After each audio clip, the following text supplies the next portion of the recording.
Viens voir, l'apprenti. Paclair et la sorcière noire jouent à la potion surprise. Ah oui, on ne sait pas ce qui va sortir du chaudron, c'est ça? Mais c'est difficile d'avoir 2,7 écailles de lézard ou 7,03 poils de chauve-souris. Et aussi d'avoir 3,25 pépites de perlimpinpin ou 6,84 larmes de fée. Ce n'est pas facile à mesurer. Ah, il faut trouver l'entier le plus proche de ces nombres. Oui, dans son jeu, Paclair a 3 écailles de lézard. Et la sorcière noire a la carte 2. Oh, lequel de ces deux nombres est le plus proche de 2,7? On voit bien que 3 est plus proche de 2,7 que 2.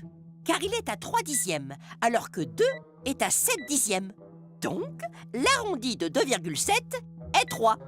C'est Paclair qui l'emporte. Au suivant maintenant, les griffes de chauve-souris. Quel est le nombre le plus proche de 7,03?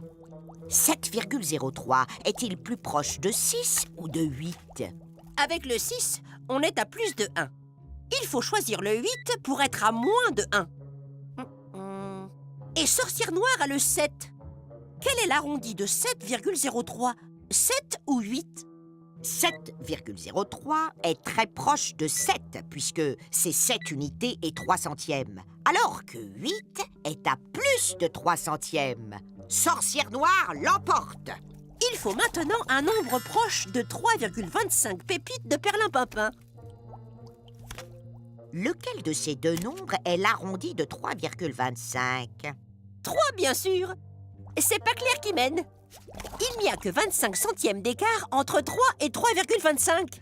Alors que pour aller de 3,25 à 4, il faut ajouter 5 centièmes pour atteindre 3,30, puis 70 centièmes pour aller à 4. Il faut ajouter au total 75 centièmes. C'est beaucoup plus. Et maintenant, les larmes de fée. Quel est l'entier le plus proche de 6,84? Paclair a encore gagné. 6,84 est plus proche de 7 que 6. Et s'il avait fallu 6,5 larmes de fée, lequel aurait été le plus proche? 6 ou 7? 6,5 est exactement au milieu, l'apprenti. Mais par convention, l'arrondi de 6,5, c'est 7. Mais attention! C'est pas un demi-dragon, ça?